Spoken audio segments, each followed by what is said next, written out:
네, 어제 우리 교회가 이제 중직자를 세우는 그런 행사가 있었는데 오늘은 때 맞춰서 종교개혁 기념주일로 지킵니다. 500년 전에 가톨릭 교회의 잘못된 점을 일일이 지적하면서 일어난 개혁자들이 하나님께서 주신 믿음으로 종교의 개혁을 주창한 날입니다. 여러분이 잘 아시다시피 우리 교회도 오늘날 교회의 잘못된 점을 일일이 지적하면서 개혁을 단행하고 또 바로 세우자고 하는 교회입니다. 어제 하나님의 의와 능력을 안수함으로 받은 집사님께서 이 일에 이제 앞장서야 하는 건 물론이고 우리 교회의 성도는 누구라도 개혁의 일꾼이 되어야 합니다. 여러분은 가톨릭 교회와 개신교의 차이를 아십니까? 자꾸만 거기서 이제 개신교가 나왔다 이제 이렇게 얘기하시는 분들이 있는데 이게 참 잠시 보면 구교, 개신교 이렇게 나누죠. 구교를 이제 가톨릭 교회라고 해요. 그 뜻이 이제 보편적 교회라는 뜻이에요. 근데 우리는 개신교라고 하잖아요. 개신교. 이제 한자로 보면 고칠 개자, 새로운 신자, 새롭게 고친다는 그런 교회거든요. 새롭게 고친다. 영어로 이제 쓰면 프로테스탄트 처치예요. 새롭게 고친다는 뜻이 아니라 저항하는 교회예요. 저항하는 교회. 잘못된 교리, 저 구교, 저 캐톨릭 처치, 저 잘못된 교리와 전통에 저항하면서 나온 게 개신교거든요. 그래서 새롭게 고치자, 그걸 성경에 맞춰서 성경대로 가자, 이제 그 뜻이거든요. 그래서 세상에 지금 그렇게 나온 개신교가 얼마나 많습니까? 진짜 많잖아요, 개신교가. 그 가톨릭 교회, 저 천주교 빼고는 다 개신교라고 하는데 그렇게 많은 개신교가 있는데 개혁을 실천으로 옮기는 교회는 거의 없다는 게 문제예요. 잘못된 줄 알면서도 저항하지도 않고 또 고치지도 않으면서 그러면서 개신교를 해요. 그게 좀 부끄러운 줄 알아야 되는데 개신교는 교회를 개혁한다는 의미에서 개혁교회라고도 해요. 근데 여러분 이 개혁이라는 단어를 보면 리폼드라는 이제 영어로 하면 리폼드인데 이 말이 뭐냐면 옛날 걸 다 전부 부수고 새로 만들자는 게 아니에요. 그럴 때는 이제 밑에 거 갱신, 리뉴라는 단어를 써요. 개혁은 지금까지 지켜온 신앙이 성경에 비추어서 잘못된 걸 알았을 때 그 부분만 바로잡고 되돌려 놓자는 의미입니다. 그래서 개혁교회, 리폼드 처치는 계속해서 개혁되어야 한다는 슬로건이 있어요. 우리 지금 여기 교재실에 붙여놨어요. 크게. 제가. 그러니까 왜? 우리는 완전할 수 없으니까. 개혁할 것을 발견할 때마다 고치자는 거예요. 이 뜻이에요. 그래서 계속해서 개혁해야 된다. 아, 이것도 잘못됐네? 그럼 또 그때 고치고. 아, 이것도 성경의 말씀에 잘 비추어서 보니까 잘못됐네? 그럼 또 고치고. 그러자는 거거든요. 오늘 본문은 이스라엘 왕 중에 그런 개혁을 단행했던 왕에 관한 이야기입니다. 남유다의 16대 왕이었던 요시야라는 왕인데 남북 이스라엘 왕을 통틀어서 가장 완벽한 개혁을 이룬 왕이에요. 그의 개혁이 빛난 이유는 그의 할아버지가 이제 므낫세 왕이라는 사람이었고 아버지는 아몬 왕이라는 사람이었는데 두 사람이 집권한 시기가 57년이에요. 근데 너무나 악했어요. 두 왕이 다. 그렇게 오랜 시간 그 나라에 적폐가 쌓였어요. 그런데 그걸 걷어내는 일이 쉬울까요? 57년이에요. 요시야가 왕 위에 오를 때는 그의 나이가 8살이었어요. 8살.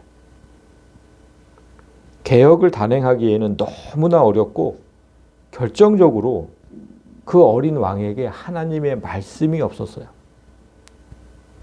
만약에 어떤 가족이 무려 57년이나 하나님을 멀리 했다면 그 가족에게 성경책이 있을까요?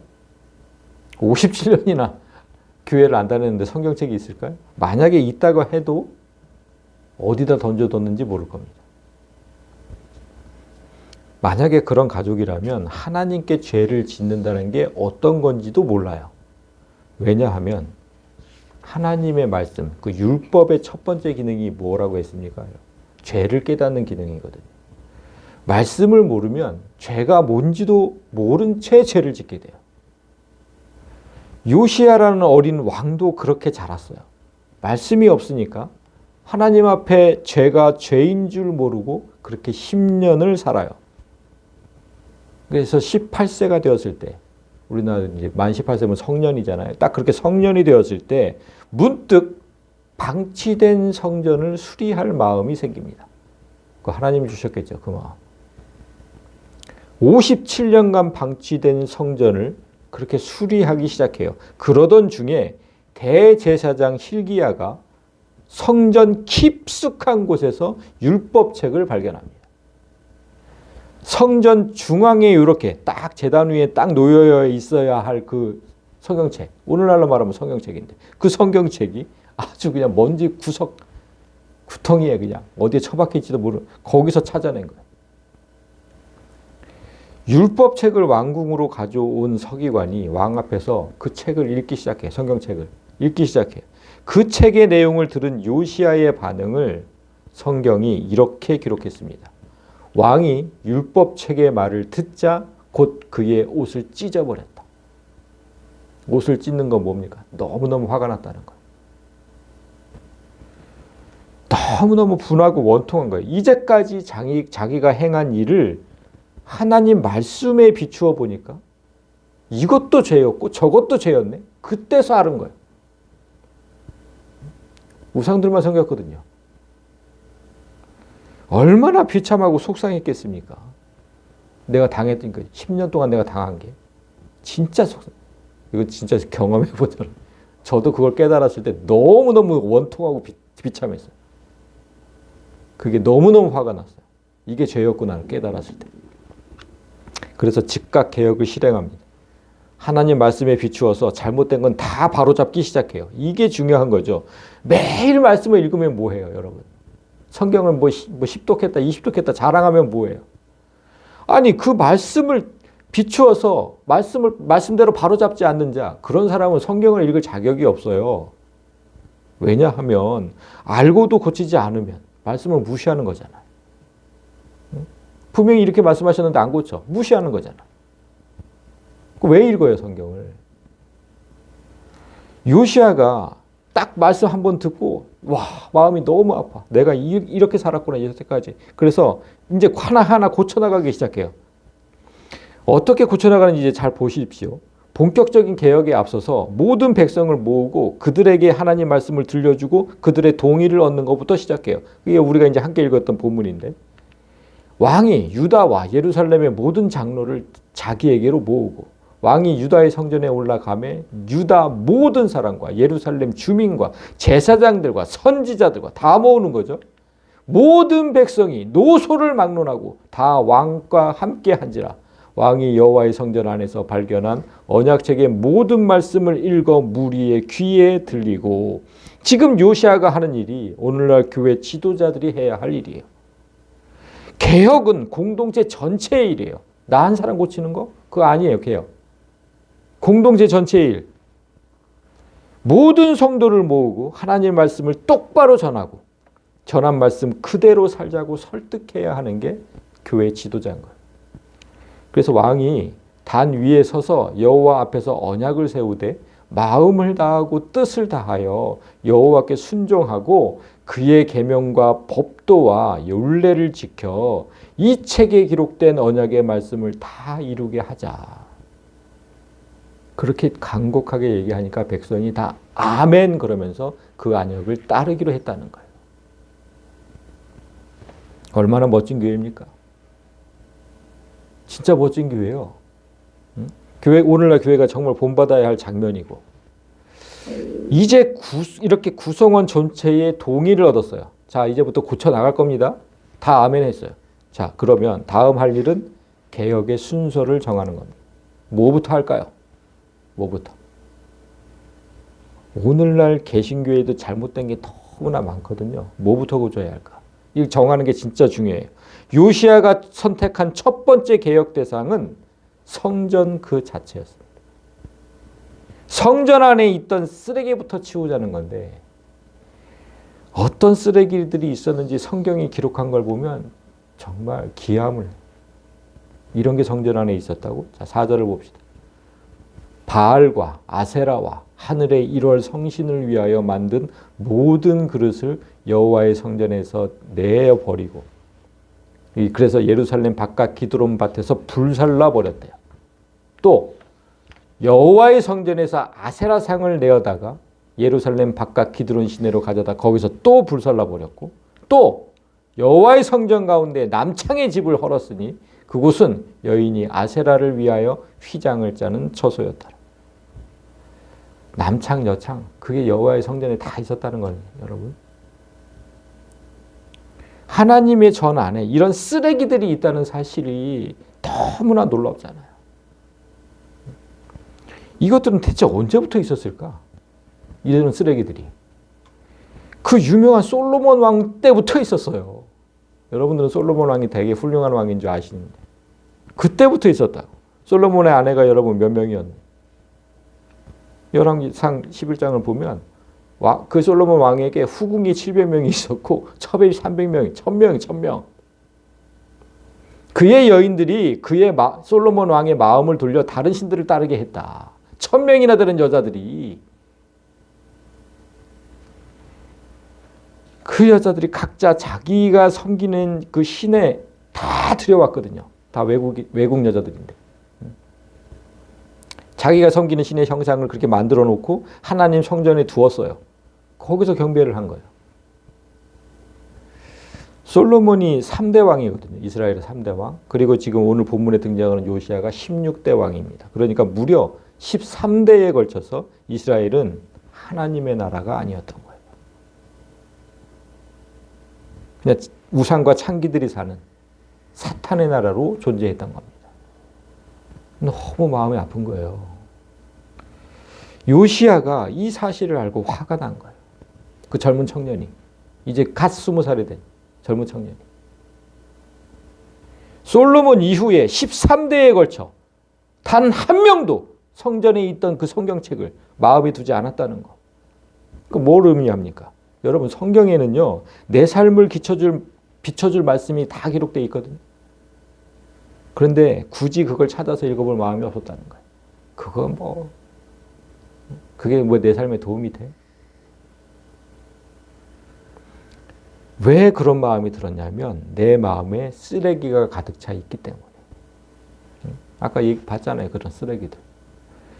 우리나라 기독교 역사가 120년이 넘었는데 하나님 말씀에 비추어 보면 오늘날 교회 안에도 온갖 쓰레기와 먼지가 가득하다는 걸 알 수 있어요. 지금도. 성령 시대에 사는 우리는 각 사람이 성전이거든요. 여러분, 각 사람 한 사람이 성전이라고 얘기를 해요. 자신의 삶을, 교회의 모습을 말씀에 비추어 보면 그 안에 얼마나 더러운 쓰레기가 많은지 알 수 있어요. 말씀에 비추어 봐야 알 수 있다니까. 그러니까 성경을 안 읽어보면 내 안에 그런 쓰레기가 있는지도 모르고 이 교회 안에 그런 쓰레기가 있는지도 몰라요. 더러워진 우리 마음을 깨끗하게 청소할 때 저 어둠 깊이 묻혀 있었던 말씀이 발견되는 겁니다. 요시아가 성전 정화 작업을 지금 첫 번째 개혁 과제로 삼았을 때 깊숙이 감추어져 있던 말씀이 비로소 드러났다. 이 사실을 잊지 마세요. 우리도 그래야 되는 거예요. 우리도. 여러분 머리에 들어있는 온갖 잡동사니를 다 없애야 비로소 말씀이 눈에 들어와요. 내 마음을 좀 다 세상 거 생각하면서 성경이 눈에 들어와요? 안 들어옵니다. 사단이 성전 안에 우상과 창기의 집을 세운 목적이 뭐겠습니까, 여러분? 우리를 영원한 멸망에 이르게 하려고 그러는 거예요. 고린도전서 3장 16절을 보면 너희가 하나님의 성전인 것과 하나님의 성령이 너희 안에 계시는 것을 알지 못하니까. 우리가 성전이에요. 한 사람 한 사람이. 누구든지 그 하나님의 성전을 더럽히면 하나님이 그 사람을 멸하시리라. 하나님의 성전을 더럽히면 반드시 지옥으로 가요. 그래서 사탄은 어떻게든 우리를 더럽히려고 하는 거예요. 걔들은 지옥으로 갈 거니까 이게 물귀신 작전이거든.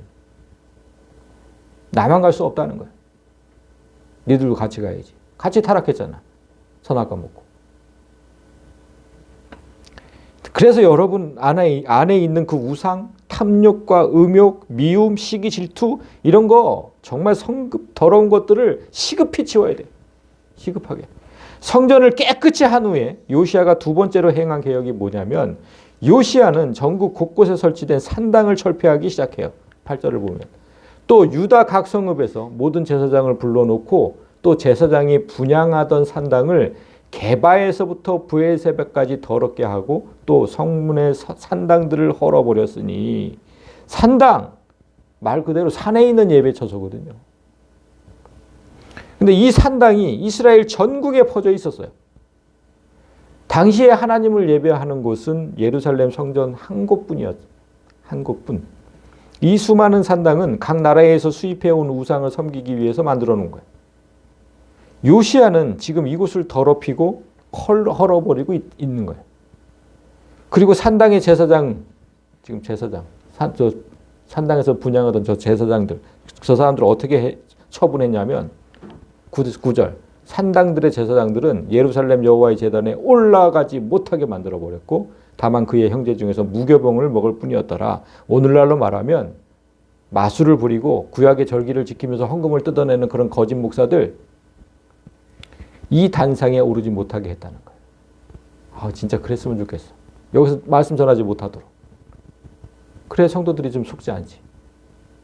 그렇게 했다는 거예요. 여호와의 제단에 올라가지 못하게 했다. 그리고 그의 형제 중에서 무교병을 이건 뭐냐면 그냥 목사라는 타이틀은 지켜줬다.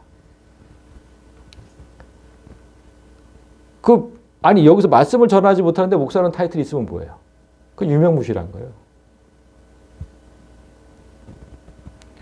여러분 성전 안에 있던 쓰레기가 우리 마음속의 죄들이라면 이 산당은 대체 우리 삶에 뭘 의미할까? 이건 뭘 의미하는 것 같아요? 그걸 알 수 있는 장면들이 있어요. 요시야 전에도 몇몇 왕들이 하나님의 뜻을 행하면서 개혁을 단행한 적이 있었어요. 성경 읽어보신 분들은 알겠지만 그런데 그 성경이 그들에 대해서 그들의 행한 그 개혁을 얘기할 때 빼놓지 않고 언급하는 게 있어요. 열왕기하 22장 3절을 보면 다만 산당들을 제거하지 아니했다. 그래서 백성이 여전히 산당에서 제사하며 분향했다. 요아스라는 왕이 개혁할 때 산당만은 제거하지 못했다. 그리고 또 있어요. 아마샤라는 왕이 개혁할 때도 오직 산당들은 제거하지 못했다. 그래서 백성이 여전히 산당에서 제사를 드리면 분향했다. 또 아사랴라는 왕이 개혁할 때도 똑같아요. 오직 산당은 제거하지 않았다. 백성이 여전히 그 산당에서 제사했다. 요담 왕의 개혁도 그래요. 오직 산당을 제거하지 못했다. 이걸 계속해서 성경이 지적하고 있잖아요. 개혁을 시도한 왕들이 여럿 있었지만 오직 산당만은 제거하지 못했다. 성경이 이 사실을 계속해서 지적한다는 건 요시야 이전에는 완전한 개혁이 없었다는 겁니다. 개혁자들이 유독 이 산당만 제거하지 못한 이유가 뭘까? 두 가지가 있습니다. 먼저 예루살렘 성전이 너무 멀리 떨어져 있는 지방에서 만약에 서울에만 그 예배당이 있었다면 저 밑에 전라도, 경상도, 뭐 제주도 이런 데서는 어떻게 오냐고 맨날 못 오잖아요. 그래서 하나님께서 이게 해놓으신 장치가 뭐였냐면 레위 성읍이라는 게 있었어요. 전국에 레위 성읍, 레위 지파가 받은 저 잘렸네요. 48개의 성읍이 있었어요. 지금 표시를 해놓은 거예요. 이렇게 표시를. 지금 그 예루살렘 성전이 너무 멀리 떨어져 있는 지방에서는 저 레위 성읍을 중심으로 하나님께 예배를 드렸어요. 너무 머니까 예루살렘이. 하나님께서 전국에 레위의 성읍 48곳을 두신 이유는 백성들이 예배를 생활하라는 뜻이었잖아요. 그런 뜻이었어요. 그런데 레위의 성읍에 우상을 섬기는 산당들이 생긴 거예요. 그리고 권력과 정치와 물질이 모이는 곳으로 변모했어요. 레위의 성읍이. 그러니까 목사들이 다 썩었다는 거예요. 오늘날 얘기하면. 부패한 제사장들과 지방 세력들이 이 산당을 중심으로 해서 부와 권력을 쌓기 시작했어. 이런 산당을 왕이라고 해서 만약에 강제로 무너뜨린다면 그때부터는 어떻게 되는지 아세요, 여러분? 지방의 막강한 세력들을 적으로 삼아야 되고 또 수많은 제사장도 왕의 적이 돼요. 우리나라 정치인들이 종교인들을 얼마나 무서워합니까? 그래서 못하는 거예요. 그래서 개혁의 왕이라고 해도 산당만은 쉽게 못한 거예요. 두 번째 이유는 국내가 아닌 외국과의 관계 때문에 그래요. 이스라엘은 솔로몬 때부터 다양한 국가와 국교를 맺으면서 그 왕실과 혼인했어요. 그래서 1000명의 아내가 있었던 거고. 그렇게 사돈의 관계가 되어야 완벽한 동맹의 관계가 되거든요. 이 우상들은 그때 더불어서 들어온 것들인데 그 우상들을 제거하면 그 나라의 종교를 무시하는 외교 문제로 비화될 수 있어요. 오늘날 우리나라가 전국에 있는 이슬람 문화원을 철폐한다면 어떻게 되는지 아세요, 여러분? 그러면 그 나라도 똑같이 우리나라 문화원을 철폐해요. 상호 보복 똑같이 하는 거죠. 그리고 또한 중동 국가들로부터 원유 수입은 생각하지도 말아야 돼요. 우리나라는 거의 거기서 원유 수입하는데. 이렇게 정치적인 문제뿐만 아니라 먹고 사는 경제적 문제까지 생각해야 되기 때문에 개혁을 시도했던 왕들조차 산당은 철폐하지 못한 겁니다. 그렇다면 전국 곳곳에 있던 이 산당이 내 삶에는 어떤 의미일까? 내 삶 곳곳에 복잡하게 얽힌 인간관계, 그리고 함부로 건드릴 수 없는 사회적 관계, 그리고 가장 중요한 먹고 사는 문제까지 내 삶 곳곳에도 이런 산당들이 존재한다는 겁니다. 우리도 여전히 이 산당을 철폐하지 못하고 있다는 뜻이기도 합니다. 오직 산당만을 제거하지 못했다. 이 산당은 여러분 정말 제거할 수 없어요. 제거하기가 너무 힘들어요. 때때로 신앙생활에 방해되는 인간관계도 있고 사회생활, 경제활동 이런 것들이 분명히 존재해요. 지금 먹고 사는 문제 때문에 여기 못 오는 성도들이 있잖아요. 지금. 그런 게 존재해요, 분명히. 근데 그 중에 하나라도 없앤다면 내게 큰 어려움이 오거든요. 그래서 못 없애는 거예요. 내 삶에서도 완전한 개혁이 이루어지지 않는 거예요. 그런데 요시야라는 왕이 그 어려운 일을 해냈다는 거 아닙니까? 또 유다 각 성읍에서 모든 제사장을 불러오고 또 제사장이 분향하던 산당을 게바에서부터 브에세바까지 더럽게 하고 또 성문의 산당들을 다 헐어버렸다. 대내적, 대외적 관계에서 어려움이 올 것을 뻔히 알면서도 그 모든 산당을 다 없애버렸다. 하나님만 보인다는 거예요. 너무 멋있어. 진짜 이런 성경 말씀을 볼 때 너무 멋있다니까 내가 그 왕이. 그래서 성경은 요시야가 가장 뛰어난 개혁을 이루었다고 평가해요. 25절을 보면 요시야와 같이 마음을 다하며 뜻을 다하며 힘을 다하여 모세의 모든 율법을 따라 여호와께로 돌이킨 왕은 요시야 전에도 없었고 후에도 없었다. 하나님께서 이렇게 평가를 하시잖아요. 이런 평가를 받아야 돼요, 우리. 완전한 개혁을 이룬 왕은 요시야밖에 없었다. 이제 완벽한 개혁자 그 요시야가 행한 마지막 세 번째 개혁 대상을 봅니다. 15절을 보시면 이스라엘에게 범죄하게 한 느밧의 아들 여로보암이 베델에 세운 제단과 산당을 왕이 헐고 그 산당을 불사르고 빻아서 가루를 만들어 버렸고 또 아세라 목상을 불살라봤다. 요시야의 마지막 개혁은 베델이라는 곳을 이제 개혁하는 것이었는데 여러분 베델은 어디였냐면 보세요. 이스라엘이 남북으로 갈라졌을 때 저렇게 북이스라엘, 남유다 이렇게 갈라졌었잖아요. 갈라졌을 때 저 위에 북이스라엘의 왕은 여로보암, 남유다의 왕은 르호보암 두 왕이 이렇게 있었어요. 그때 예루살렘 밑에 남유다 여기 예루살렘 여기에만 성전이 있으니까 나라가 딱 갈라지고 나서 저쪽 북이스라엘에 성전이 없네. 그래서 여로보암이 열받아가지고 하나 만들었어요. 저 베델에 성전을. 왜냐하면 여기 베델에다가 안 만들면 자꾸 이 나라 사람들이 넘어와서 예배할 거니까. 그래서 못 가게. 베델에 그냥 만들어 버렸어. 여로보암이 근데 그 만든 이제 그게 이제 우상의 제단이었거든요. 우상의 제단. 송아지도 세워놓고 막 이랬거든. 예, 우상의 제단을 쌓아서 모든 백성이 죄를 만든 곳이 저 베델이에요. 그때부터 우상의 근거지가 된 거죠. 그런데 여러분, 요시야, 지금 오늘 우리가 계속 얘기하고 있는 요시야는 남유다의 왕이고 북이스라엘이 멸망한 후에 오른 왕이 된 왕이. 저 없어요, 이제 저 북이스라엘이 지금 요시야 때는. 이미 멸망해서 이미. 요시야 당시 북이스라엘 지역에는 기존에 살던 그 이스라엘 사람들도 있었지만 저 북이스라엘이 누구에게 망했죠? 아수르. 예. 그 아수르에 의해서 패배한 여러 나라의 사람들이 와서 거주하고 있었어요. 이스라엘 민족만 살고 있던 게 아니라 저 노란 땅에는 여러 민족의 사람들이 다 와서 살고 있었어요. 왜 그렇게 아수르가 그렇게 했냐면 혼혈 정책을 쓴 거죠. 그래야 독립을 막을 수 있거든요. 우리나라 단일 민족이니까 일제시대 때 자꾸만 저항한 거예요. 혼혈 민족이면 절대 그 일을 안 해. 그러니까 저 지역에서 우상 숭배가 행해지는 건 당연한 거 아닙니까? 여러 민족이 지금 섞여 살고 있는데. 그 아수르의 통치 지역이었고 저 노란 땅이. 그리고 이방인들이 뒤섞여 사는 지역이에요.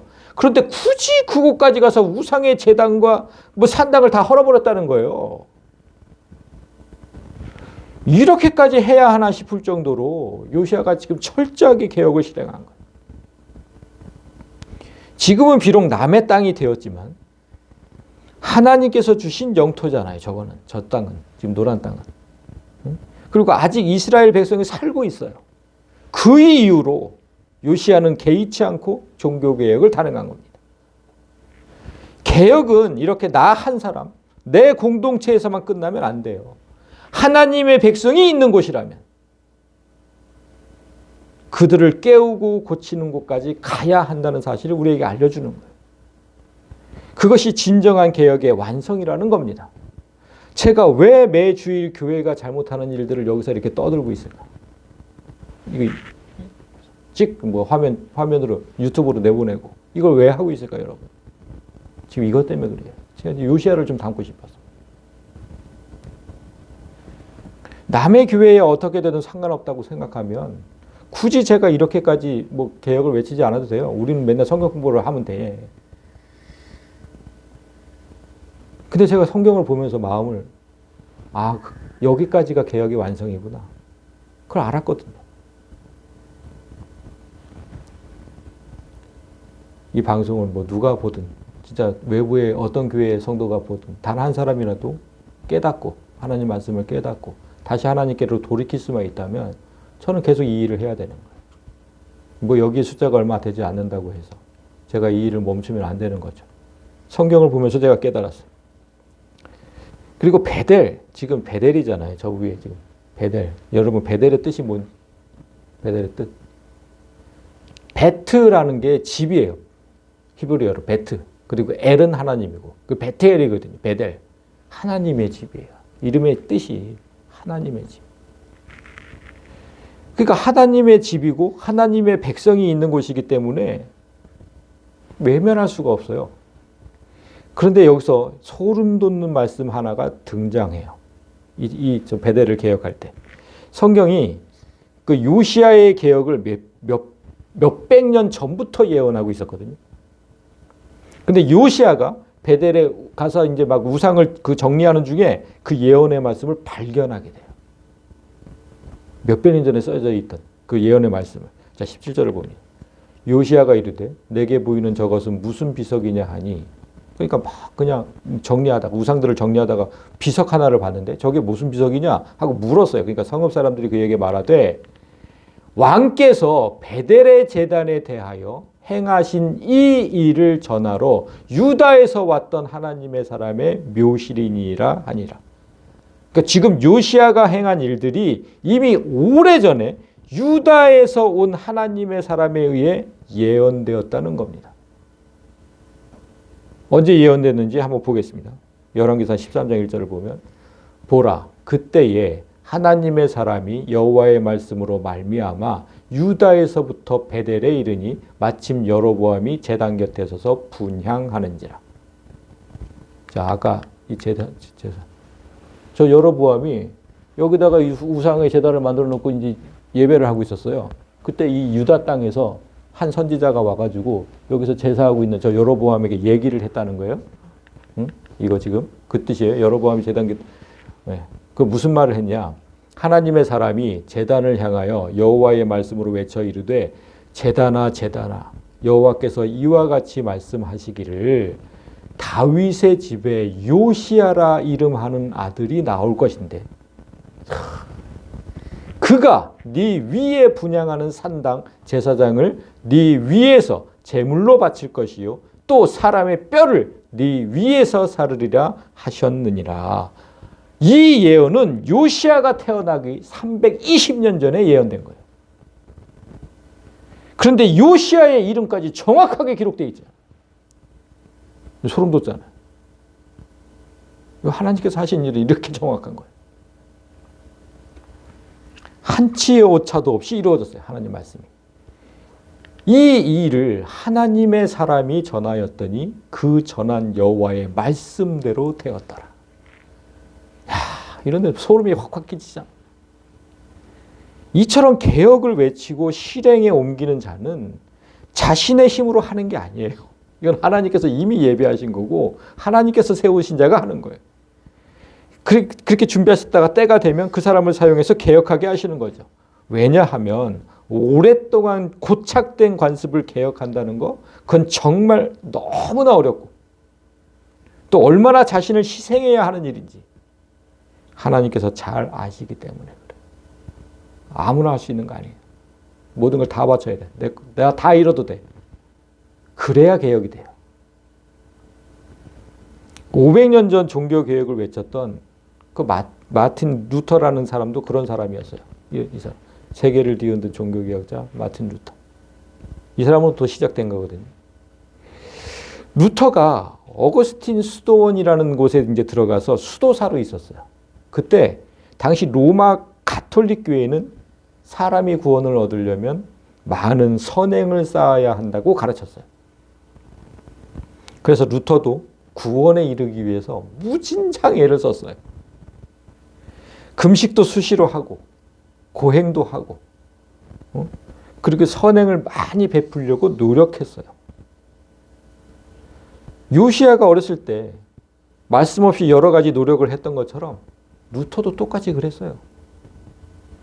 그런데 그런 노력에도 구원의 확신이 없었어요. 대체 어느 만큼 선행을 쌓아야 되는지를 몰랐거든.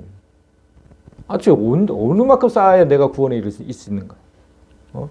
몇 년이냐 아니면 몇 가지냐 도대체 아니 그렇잖아요. 선행을 어떻게 쌓아야 내가 구원을 얻는 거냐 이거 모르는 거예요. 자신이 그냥 언제나 그냥 죄인이라는 생각을 지울 수가 없었어요. 그러다가 요시야처럼 그도 오랜 세월이 흐른 후에 하나의 말씀을 만납니다. 그게 로마서 1장 17절이에요. 복음에는 하나님의 의가 나타나서 믿음으로 믿음에 이르게 하나니 기록된 바 오직 의는 믿음으로 말미암아 살리라 함과 같으니라. 루터는 이 말씀을 몇 번이나 되새겼어요. 그러면서 인간은 자신이 쌓은 어떤 행위로 구원받는 게 아니고 오직 나를 대신해서 십자가에서 죽으신 그리스도 예수를 믿는 믿음으로 구원받는다는 사실을 새롭게 깨닫게 됩니다. 선행이 아니었다. 그건 진짜로 구원에 이를 수 없는 거다. 내가 해보니까. 이 말씀이야. 이 말씀. 오직 의는 믿음으로 말미암아 구원받는 거다. 이런 진리의 안경을 끼고 그 당시의 교회, 가톨릭 교회를 보니까 가톨릭이 행하고 가르치는 것들이 다 잘못된 것들. 말씀에 비추어 보니까. 자기 생각이 아니에요, 여러분. 그러면 큰일 나. 말씀에 비추어 보니까. 그래서 가톨릭 교회가 잘못 행하는 것들을 이렇게 써서 붙였어요. 교회 문짝에다가. 근데 무려 95개나 돼요. 95개 항을 써서 붙였어요. 교회가 잘못하고 있는 게 95개, 95개. 지금 제가 써도 그 정도는 쓸 것 같아요.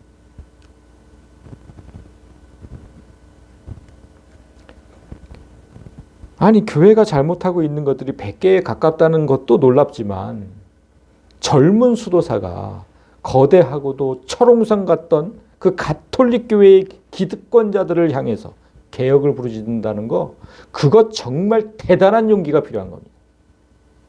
지금 교황을 상대로 싸우는 거잖아요. 젊은 수도자. 요시야랑 똑같아. 완전 젊은 사람.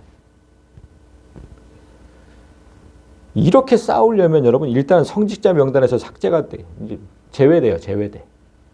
그리고 그때부터는 생명의 위협을 느껴야 돼요. 그 당시에는 화형시켜버렸잖아요. 그리고 생계의 위협도 감수해야 되고. 그런데도 담대히 개혁을 부르짖는다는 거, 그건 다른 이유로는 설명할 수가 없어요. 말씀을 만났기 때문에. 이 말씀을 만났기 때문에. 오늘 본문의 요시야도 10년이나 무엇이 옳고 그른지 모르고 살다가 하나님 말씀을 만난 후에 내가 행하는 노력들이 얼마나 잘못된 것인지를 알았어요. 지금 루터도 그랬고, 말씀을 만난 다음 그 후로 여러분의 신앙도 똑같아요. 여러분의 그 신앙 노력이 말씀에 비춰보지 않으면 모두 헛고생일 수 있다니까. 모두. 지금 수많은 교회에서 지금 예배하고 있는 그 성도들 다 헛고생일 수 있다. 그래서 이 슬로건을 기억해야 돼요. 개혁교회는 계속해서 개혁되어야 한다. 내가 예수를 오랫동안 알던 그 개신교인이라고 생각한다면 이 명제를 가슴에 두고 말씀에 끊임없이 내 삶을 비춰보고 교회도 좀 비춰보고 해야 돼. 뭘 잘못하고 있는지 우리가. 만약 말씀을 듣고도 실행하지 않는다면, 그대로 따르지 않는다면 요시야가 한 말이 그들에게 똑같이 응할 겁니다. 요시야가 뭐라고 했는지 아세요?